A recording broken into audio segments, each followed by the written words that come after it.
Hello, जय हिंद, नमस्कार दोस्तों। आप सभी का स्वागत है आपके अपने YouTube channel online GK free classes में। आज के इस क्लास में हम रेलवे ग्रुप डी परीक्षा 2025 के लिए बहुत ही इम्पोर्टेंट क्लास लेकर आए हैं और इस क्लास के अंदर हम बहुत ही इम्पोर्टेंट क्वेश्चनों को कवर करेंगे। और मेरे भाई ये सभी क्वेश्चन आपके रेलवे ग्रुप डी एग्जाम 2025 के लिए भी इम्पोर्टेंट रहेंगे, इसलिए इस क्लास को आपको कंप्लीट देखना है और इस क्लास के एंड में आपको बताना है कि आपके टोटल कितने क्वेश्चन है सही होते हैं। और यदि आप इस चैनल से पहली बार जुड़े हैं तो इस चैनल को कर लीजिए सब्सक्राइब और बेल आइकन को प्रेस करना, ताकि ऐसी शानदार क्लास का नोटिफिकेशन आपको सबसे पहले देखने को मिले। तो चलिए शुरू करते हैं आज के इस क्लास को बिना देरी के। पहला प्रश्न है आप सभी के सामने। नीचे दिए गए प्रश्न में प्रश्न चिन्ह के स्थान पर आने वाली संबंधित संख्या को ज्ञात करें। यानी कि पहला प्रश्न आप सभी के सामने नंबर एनालॉजी से संबंधित प्रश्न दिया गया है और आपसे पूछा गया है कि इस प्रश्न चिन्ह के स्थान पर कौन सी संख्या आएगी। तो मेरे भाई इस टाइप के प्रश्न को आप एग्जाम में देखते ही फटाफट से कैसे सोल्व करेंगे, तो वो देखिए जब भी इस टाइप का प्रश्न आपको एग्जाम में दिया जाए तो आपको क्या करना है। सबसे पहले तो आपको यहाँ पर पता करना है कि 42 से यहाँ पर 20 कैसे बना है। यानी कि जिस प्रकार से 42 से यहाँ पर 20 बना है, सेम उसी प्रकार से हम यहाँ पर बताएंगे कि 64 से इस प्रश्न चिन्ह के स्थान पर कौन सी संख्या आएगी। तो मेरे भाई यहाँ पर ध्यान से देखिए इस प्रश्न को किस लॉजिक के आधार पर सोल्व किया गया है। तो करेंगे क्या, सबसे पहले तो हमें यहाँ पर पता करना है कि 42 से यहाँ पर 20 कैसे बना है। तो यहाँ पर देखिए 42 से यहाँ पर 20 बनाने के लिए क्या किया गया है, सबसे पहले तो इस 42 को 2 से भाग किया गया है। यदि हम 42 को 2 से भाग कर देंगे तो यहाँ पर कितना आएगा 21। अब 21 से 20 बनाने के लिए क्या किया गया है, इस 21 में से -1 करके यहाँ पर लिखा गया है 20। और मेरे भाई ध्यान से देखिए 20 यहाँ पर आप सभी के सामने दिया गया है। अब हम भी क्या काम करेंगे, यही सेम लॉजिक लगाएंगे इस 64 के अंदर और इस 64 से इस प्रश्न चिन्ह की वैल्यू ज्ञात करेंगे। तो करेंगे क्या, सबसे पहले तो मेरे भाई इस 64 को हम क्या कर देंगे 2 से भाग कर देंगे। यदि हम 64 को 2 से भाग करेंगे तो यहाँ पर आ जाएगा कितना 32 और इस 32 में से हम क्या कर देंगे 1 को कम कर देंगे। तो 32 में से 1 को कम कर देंगे तो यहाँ पर बच जाएगा 31। यानी कि इस प्रश्न चिन्ह के स्थान पर संख्या भरी जाएगी 31।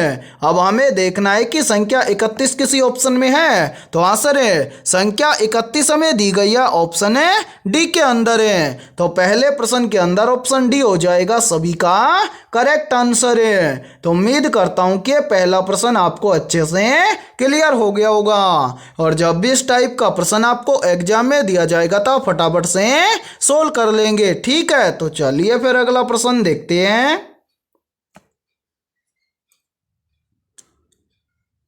दूसरा प्रश्न है आप सभी के सामने। एक पंक्ति में राजेश दाएं से 15वें स्थान पर है और बाएं से 26वें स्थान पर है, तो बताइए उस पंक्ति में कुल कितने व्यक्ति हैं। तो मेरे भाई इस टाइप के प्रश्न को आप एग्जाम में देखते हैं मात्र 2 से 3 सेकंड में कैसे सोल्व करेंगे। तो वो देखिए जब भी इस टाइप का प्रश्न आपको एग्जाम में दिया जाए तो आपको क्या करना है, सबसे पहले तो प्रश्न को ध्यानपूर्वक पढ़ना है और ये पता लगाना है कि प्रश्न में आपसे क्या पूछा गया है। तो मेरे भाई यहाँ पर देखिए प्रश्न में आपसे पूछा गया है कि बताइए उस पंक्ति में कुल कितने व्यक्ति हैं। यानी कि पंक्ति में कुल व्यक्तियों की संख्या आपसे पूछी गई है। तो इसके लिए एक बहुत ही शानदार फॉर्मूला है और यदि ये फॉर्मूला आपको याद है तो आप इस टाइप के प्रश्न को एग्जाम में फटाफट से सोल्व कर लोगे। फॉर्मूला क्या है, तो वो देखिए यहाँ पर देखिए मेरे भाई, यहाँ पर देखिए फॉर्मूला है टोटल, यानी कि टी बराबर लेफ्ट प्लस राइट, यानी कि टोटल बराबर हो जाएगा लेफ्ट प्लस राइट -1। ठीक है, ये फॉर्मूला है और ये फॉर्मूला आपको याद रखना है। यहाँ पर देखिए टोटल हमसे पूछा गया है। अब यहाँ पर देखिए लेफ्ट का मतलब क्या हो जाएगा बायां, बाईं तरफ से राजेश कितने स्थान पर है? 26वें स्थान पर है। तो यहाँ पर एल के स्थान पर हम क्या कर देंगे? 26 रख देंगे। उसके बाद में क्या है? आर, आर का मतलब है राइट, यानी कि दाईं तरफ से राजेश कितने स्थान पर है? 15वें स्थान पर है। तो यहाँ पर हम क्या कर देंगे? 15 रख देंगे आर के स्थान पर है। और यहाँ पर इन दोनों को टोटल करके इसमें से एक को कम कर देंगे। तो यहाँ पर देखिए टी बराबर हो जाएगा क्या? 26 के अंदर 15 को ऐड कर देंगे तो 26 और 15 हो जाएगा 41 है। और 41 में से -1 कर देंगे तो यहाँ पर बच जाएगा 40, यानी कि उस पंक्ति में कुल व्यक्ति होंगे 40।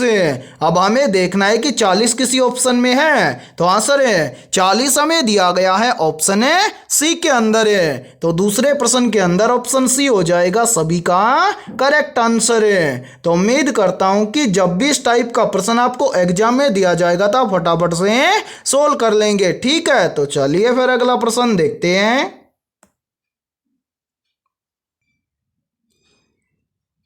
तीसरा प्रश्न है आप सभी के सामने।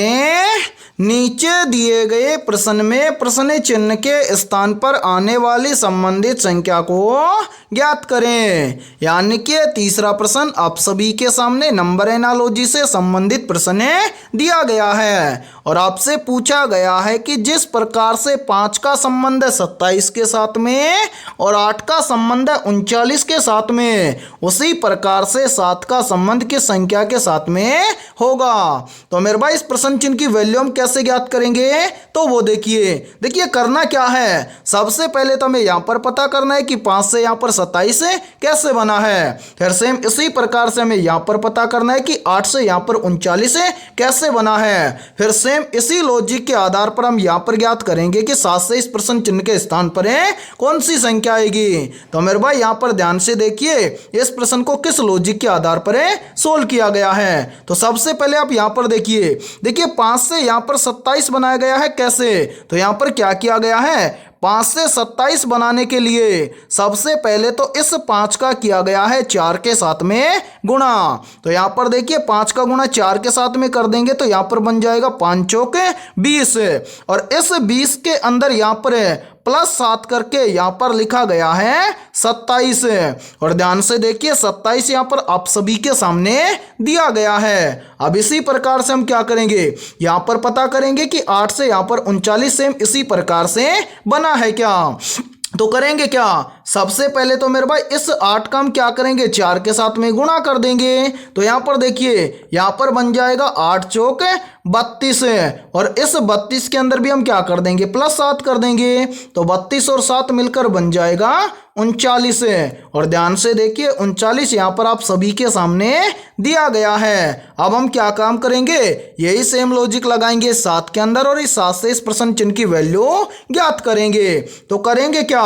सबसे पहले तो मेरे भाई इस 7 का हम क्या करेंगे? सबसे पहले तो 4 के साथ में गुणा कर देंगे। तो यहाँ पर देखिए 7 चौक कितना हो जाएगा? तो यहाँ पर हो जाएगा 7 चौक 28 और सभी के अंदर +7 किया गया है। तो यहाँ पर हम क्या करेंगे? 28 के अंदर भी +7 कर देंगे। तो मेरे भाई 28 और 7 मिलकर बन जाएगा 35 यानी कि इस प्रश्न चिन्ह के स्थान पर संख्या भरी जाएगी 35।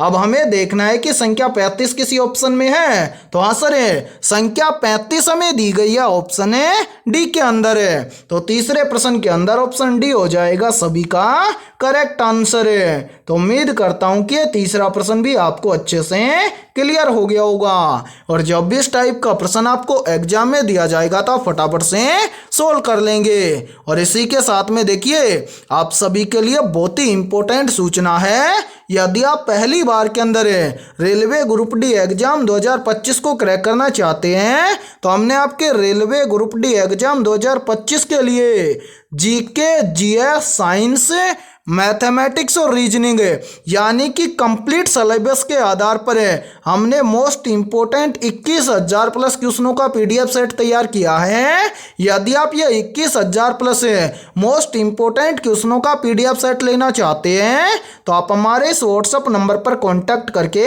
ले सकते हैं। और मेरे भाई इस पीडीएफ सेट की प्राइस हमने रखी है मात्र और मात्र 51 रुपये, यानी कि 51 रुपये की फीस के अंदर आपको 21,000 21,000 प्लस सॉल्यूशन के साथ में क्वेश्चनों का पीडीएफ सेट मिलने वाला है। अब जो भी अभ्यर्थी पीडीएफ सेट लेना चाहता है वो इस व्हाट्सएप नंबर पर कांटेक्ट करके ले सकता है। और मैं आप सभी को एक गारंटी देता हूं, यदि आप एग्जाम से पहले इन 21,000 क्वेश्चनों को अच्छे से तैयार कर लेते हो तो आप पहली बार के अंदर रेलवे ग्रुप डी एग्जाम को क्रैक कर जाओगे। ठीक है, तो चलिए फिर अगला प्रश्न देखते हैं। चौथा प्रश्न है आप सभी के सामने, नीचे दी गई श्रृंखला श्रेणी में प्रश्नवाचक चिन्ह के स्थान पर कौन सी संख्या आएगी। यानी कि चौथा प्रश्न आप सभी के सामने सीरीज से संबंधित प्रश्न दिया गया है और आपसे पूछा गया है कि इस सीरीज में इस प्रश्न चिन्ह के स्थान पर कौन सी संख्या आएगी। तो मेरे भाई सीरीज से संबंधित प्रश्न को हम एग्जाम में देखते हैं कैसे सोल्व करेंगे। तो वो देखिए जब भी आपको एग्जाम में सीरीज से संबंधित प्रश्न दिया जाए तो आपको क्या करना है, सबसे पहले तो आपको ये देखना है कि सीरीज में आपको कौन कौन सी संख्या या क्या क्या दिया गया है। तो यहाँ पर देखिए सीरीज में हमें दिया गया है सबसे पहले 2 के बाद में 22 के बाद में 12 के बाद में 32 के बाद में 22 के बाद में प्रश्न चिन्ह और प्रश्न चिन्ह के बाद में दिया गया है 32। यानी कि सीरीज को हम ध्यान से देखेंगे तो इस सीरीज के अंदर हमें संख्या दी गई है सबसे पहले छोटी, फिर बड़ी, फिर छोटी, फिर बड़ी, फिर छोटी। यानी कि जब भी आपको एग्जाम के अंदर सीरीज से संबंधित प्रश्न दिया जाए और सीरीज के अंदर संख्या आपको पहले छोटी, फिर बड़ी, फिर छोटी, फिर बड़ी, इस टाइप से दिया जाए तो आपको क्या करना है, इस टाइप के सीरीज को आपको सोल्व करना है एक संख्या को छोड़कर एक संख्या के लॉजिक के आधार पर। कैसे, तो वो देखिए यहां पर देखिए मेरे भाई, सबसे पहले हम क्या करेंगे, यहां पर 2 से चलेंगे एक संख्या छोड़कर आगे, तो आगे क्या है 12, तो 2 से 12 कैसे बनेगा। तो मेरे भाई यहां पर देखिए यदि हम 2 के अंदर क्या कर दें प्लस 10 कर दें तो 2 और 10 मिलकर बन जाएगा 12। फिर देखिए 12 से एक संख्या छोड़कर आगे चलेंगे तो क्या है 22, तो 12 से 22 कैसे बनेगा। तो मेरे भाई यहां पर भी देखिए यदि हम 12 के अंदर क्या कर दें प्लस 10 कर दें तो 12 और 10 मिलकर बन जाएगा 22। फिर देखिए 22 से एक संख्या छोड़कर आगे चलेंगे तो आगे क्या है 32, तो 22 से 32 कैसे बनेगा।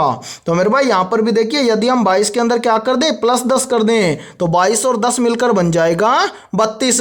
अब इसी प्रकार से जो संख्या छूट गई उसको सोल्व करेंगे। तो यहां पर देखिए मेरे भाई यहां पर है 22 से एक संख्या छोड़कर आगे चलेंगे तो आगे कितना है 32, तो 22 से 32 कैसे बनेगा।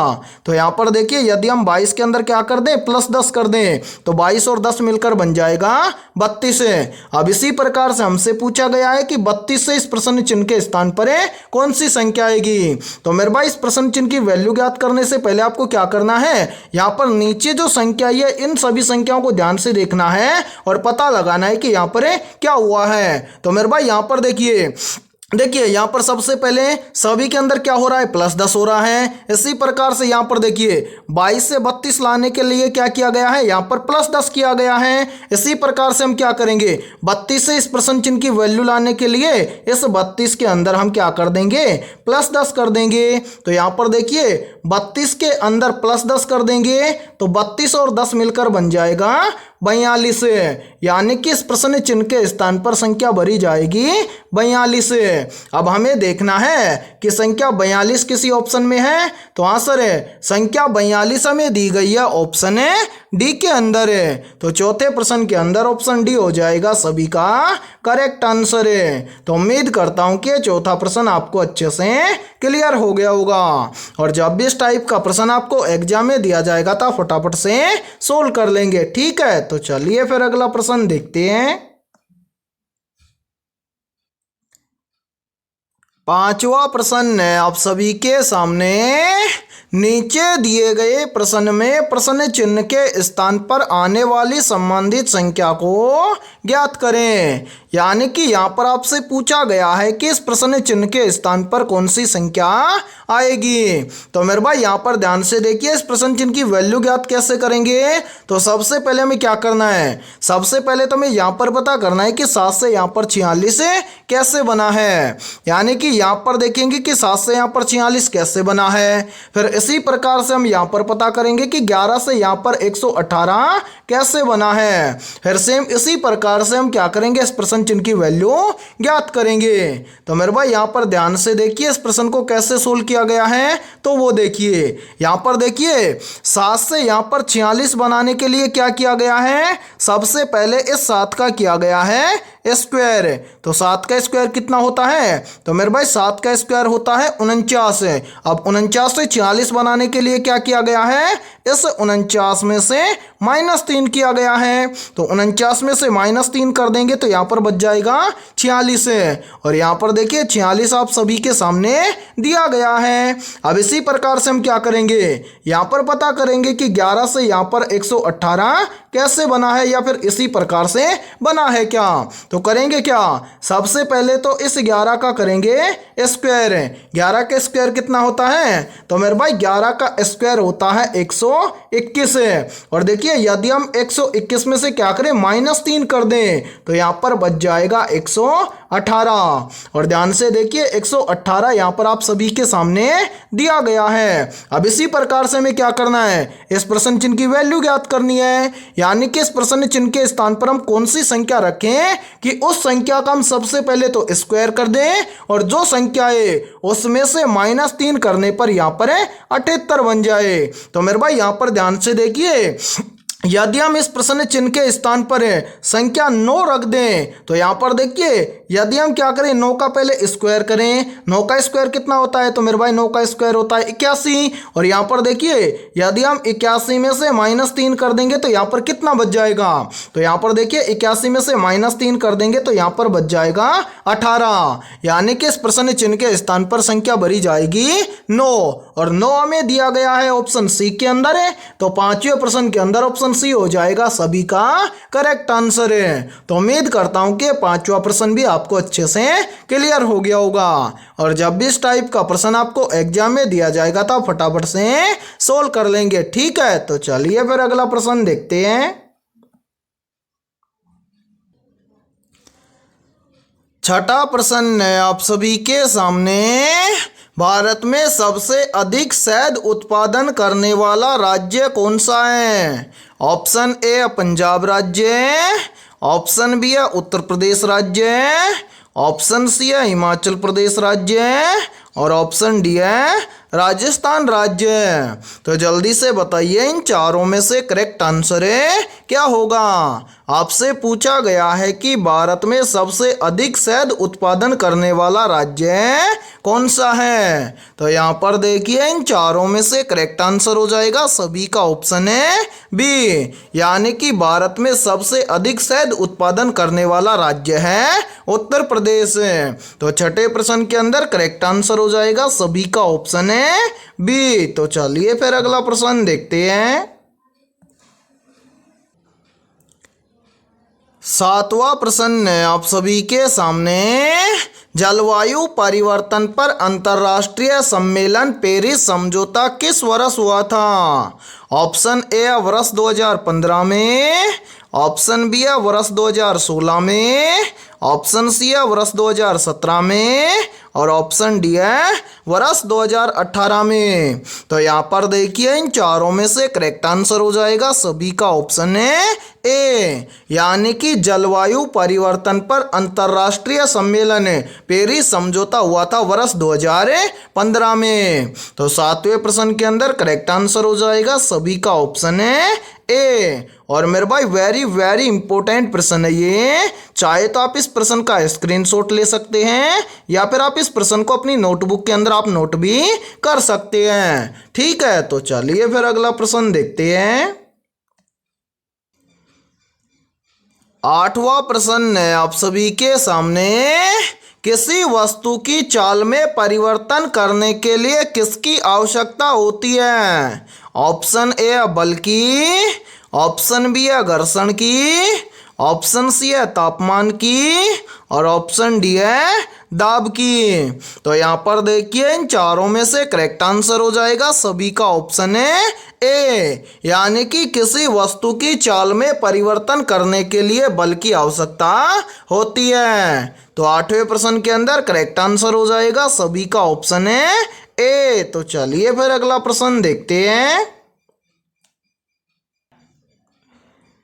9वां प्रश्न है आप सभी के सामने, विश्व का सबसे छोटा महासागर कौन सा है? तो यहाँ पर देखिए इन चारों में से करेक्ट आंसर हो जाएगा सभी का ऑप्शन है ए, यानी कि विश्व का सबसे छोटा महासागर है आर्कटिक महासागर है। तो 9वें प्रश्न के अंदर करेक्ट आंसर हो जाएगा सभी का ऑप्शन है ए। तो चलिए फिर अगला प्रश्न देखते हैं। 10वां प्रश्न है आप सभी के सामने, निम्नलिखित में से कौन सा एक पोटेशियम यौगिक है? तो यहाँ पर देखिए इन चारों में से करेक्ट आंसर हो जाएगा सभी का ऑप्शन है बी, यानी कि इन सभी में से KCl एक पोटेशियम यौगिक है। तो 10वें प्रश्न के अंदर करेक्ट आंसर हो जाएगा सभी का ऑप्शन है बी। और मेरे भाई इस क्लास के अंदर आपको एंड तक बने रहना है, क्योंकि इस क्लास के अंदर बहुत ही इंपॉर्टेंट क्वेश्चन होने वाले हैं और सेम इसी प्रकार के क्वेश्चन आपके एग्जाम के अंदर बार बार रिपीट होते हैं। और यहाँ पर देखिए, यदि ये क्लास आपको पसंद आ रही है तो जल्दी से एक बार इस क्लास को लाइक कर दीजिए, और यदि आप इस चैनल से पहली बार जुड़े हैं तो इस चैनल को कर लीजिए सब्सक्राइब और बेल आइकन को प्रेस करना, ताकि ऐसी शानदार क्लास का नोटिफिकेशन आपको सबसे पहले देखने को मिले। ठीक है, तो चलिए फिर अगला प्रश्न देखते हैं। 11वां प्रश्न है आप सभी के सामने, सिंधु घाटी सभ्यता के लोग किस धातु से अपरिचित थे? ऑप्शन ए तांबा धातु से, ऑप्शन बी है कांसा धातु से, ऑप्शन सी है लोहा धातु से, और ऑप्शन डी है सोना धातु से। तो यहाँ पर देखिए इन चारों में से करेक्ट आंसर हो जाएगा सभी का ऑप्शन है सी, यानी कि सिंधु घाटी सभ्यता के लोग लोहा धातु से अपरिचित थे। तो 11वें प्रश्न के अंदर करेक्ट आंसर हो जाएगा सभी का ऑप्शन है सी। तो चलिए फिर अगला प्रश्न देखते हैं। 12वां प्रश्न है आप सभी के सामने, मौर्य साम्राज्य की राजधानी कौन सी थी? तो यहाँ पर देखिए इन चारों में से करेक्ट आंसर हो जाएगा सभी का ऑप्शन है सी, यानी कि मौर्य साम्राज्य की राजधानी थी पाटलिपुत्र। तो 12वें प्रश्न के अंदर करेक्ट आंसर हो जाएगा सभी का ऑप्शन है सी। तो चलिए फिर अगला प्रश्न देखते हैं। 13वां प्रश्न है आप सभी के सामने, कौन सा सम्राट विक्रमादित्य के नाम से प्रसिद्ध था? Option A Samudragupta, option B है चंद्रगुप्त द्वितीय, ऑप्शन सी है स्कंदगुप्त, और ऑप्शन डी है हर्षवर्धन। तो यहाँ पर देखिए इन चारों में से करेक्ट आंसर हो जाएगा सभी का ऑप्शन है बी, यानी कि चंद्रगुप्त द्वितीय विक्रमादित्य के नाम से प्रसिद्ध था। तो 13वें प्रश्न के अंदर करेक्ट आंसर हो जाएगा सभी का ऑप्शन है बी। तो चलिए फिर अगला प्रश्न देखते हैं। 14वां प्रश्न है आप सभी के सामने, इल्तुतमिश ने किस मुद्रा की शुरुआत की थी? मोस्ट इंपोर्टेंट प्रश्न है ये, तो जल्दी से बताइए इन चारों में से करेक्ट आंसर क्या होगा। आपसे पूछा गया है कि इल्तुतमिश ने किस मुद्रा की शुरुआत की थी। तो यहाँ पर देखिए इन चारों में से करेक्ट आंसर हो जाएगा सभी का ऑप्शन है बी, यानी कि इल्तुतमिश ने टका मुद्रा की शुरुआत की थी। तो 14वें प्रश्न के अंदर करेक्ट आंसर हो जाएगा सभी का ऑप्शन है बी। तो चलिए फिर अगला प्रश्न देखते हैं। 15वां प्रश्न है आप सभी के सामने, शेरशाह सूरी ने किस युद्ध में हुमायूं को हराया था? ऑप्शन ए कन्नौज के युद्ध में, ऑप्शन बी है पानीपत के युद्ध में, ऑप्शन सी है हल्दी घाटी के युद्ध में, और ऑप्शन डी है तालीकोटा के युद्ध में। तो यहाँ पर देखिए इन चारों में से करेक्ट आंसर हो जाएगा सभी का ऑप्शन है ए, यानी कि शेरशाह सूरी ने हुमायूं को कन्नौज के युद्ध में हराया था। तो 15वें प्रश्न के अंदर करेक्ट आंसर हो जाएगा सभी का ऑप्शन है ए। और मेरे भाई यहाँ पर देखिए यहीं से एक क्वेश्चन और बनता है और ये क्वेश्चन भी बार बार एग्जाम के अंदर रिपीट होता है। पूछा जाता है कि कन्नौज का युद्ध कब हुआ था। तो मेरे भाई याद रखना कन्नौज का युद्ध हुआ था 17 मई, यानी कि कन्नौज का युद्ध हुआ था कब? 17 मई 1540 में। किन किन के बीच हुआ था? तो मेरे भाई शेरशाह सूरी और हुमायूं के बीच में हुआ था और इस युद्ध के अंदर शेरशाह सूरी की जीत हुई थी। ठीक है, तो चलिए फिर अगला प्रश्न देखते हैं। 16वां प्रश्न आप सभी के सामने, विजयनगर साम्राज्य की स्थापना किसने की थी? तो यहाँ पर देखिए इन चारों में से करेक्ट आंसर हो जाएगा सभी का ऑप्शन है बी, यानी कि विजयनगर साम्राज्य की स्थापना की थी हरिहर और बुक्का ने। तो 16वें प्रश्न के अंदर करेक्ट आंसर हो जाएगा सभी का ऑप्शन है बी। तो चलिए फिर अगला प्रश्न देखते हैं। 17वां प्रश्न आप सभी के सामने, किसके नेतृत्व में स्वराज पार्टी का गठन हुआ था? तो यहाँ पर देखिए इन चारों में से करेक्ट आंसर हो जाएगा सभी का ऑप्शन है बी, यानी कि स्वराज पार्टी का गठन हुआ था मोतीलाल नेहरू और चित्तरंजन दास के नेतृत्व में। तो 17वें प्रश्न के अंदर करेक्ट आंसर हो जाएगा सभी का ऑप्शन है बी। और मेरे भाई यहाँ पर देखिए काफी बार एग्जाम के अंदर पूछ लिया जाता है कि स्वराज पार्टी का गठन कब हुआ था। तो याद रखना स्वराज पार्टी का गठन हुआ था 1 जनवरी 1923 को। ठीक है, तो यहाँ पर देखिए 17वें प्रश्न के अंदर करेक्ट आंसर हो जाएगा सभी का ऑप्शन है बी। तो चलिए फिर अगला प्रश्न देखते हैं।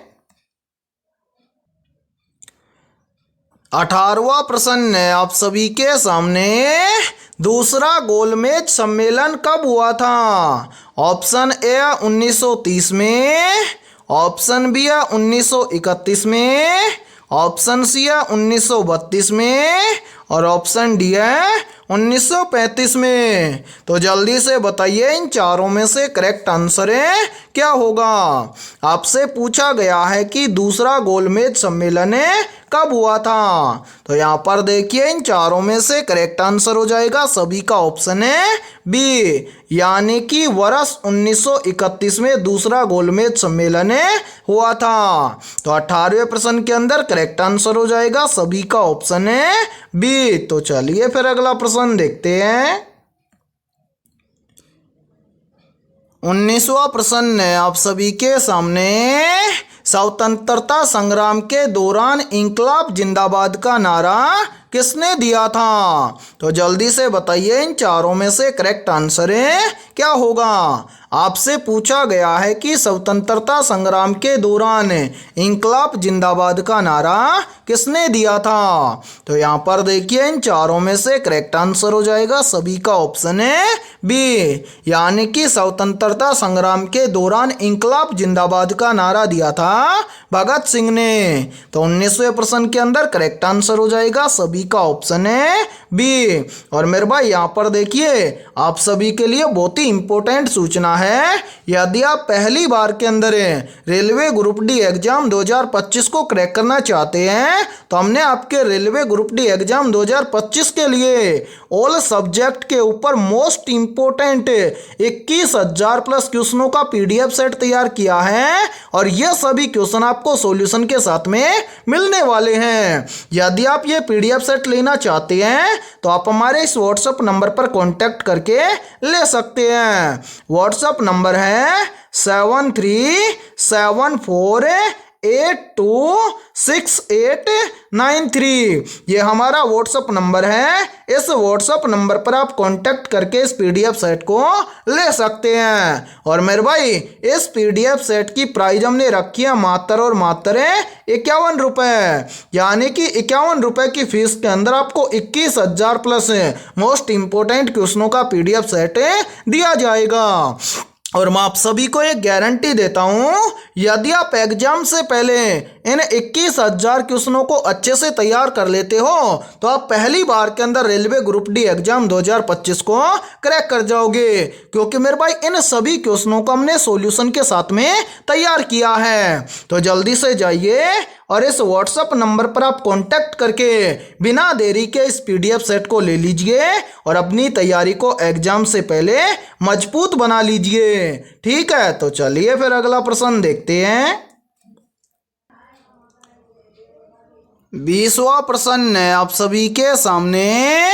दर्पण में बनने वाला प्रतिबिंब हमेशा किस प्रकार का होता है? तो यहाँ पर देखिए इन चारों में से करेक्ट आंसर हो जाएगा सभी का ऑप्शन है बी, यानी कि दर्पण में बनने वाला प्रतिबिंब हमेशा आभासी और सीधा होता है। तो 20वें प्रश्न के अंदर करेक्ट आंसर हो जाएगा सभी का ऑप्शन है बी। तो मेरे भाई आज की इस क्लास के अंदर इतना ही। यदि ये क्लास आपको पसंद आई है तो जल्दी से एक बार इस क्लास को लाइक कर दीजिए और यदि आप इस चैनल से पहली बार जुड़े हैं तो इस चैनल को कर लीजिए सब्सक्राइब और बेल आइकन को प्रेस करना ताकि ऐसी शानदार क्लास का नोटिफिकेशन आपको सबसे पहले देखने को मिले। और आज की इस क्लास के अंदर हमने 20 बहुत ही इंपॉर्टेंट क्वेश्चन करवाए हैं। तो इन 20 में से आपके कितने क्वेश्चन सही होते हैं सभी को कमेंट सेक्शन के अंदर कमेंट करके बताना है। और जिन भी अभ्यर्थियों के इन 20 में से लगभग 19 प्लस क्वेश्चन सही होते हैं तो समझना उनकी तैयारी बहुत ही बेहतर है। ठीक है, तो फिर मिलते हैं ऐसे बेहतरीन क्वेश्चनों के साथ सुबह 11 बजे। तो चलिए फिर मिलते हैं।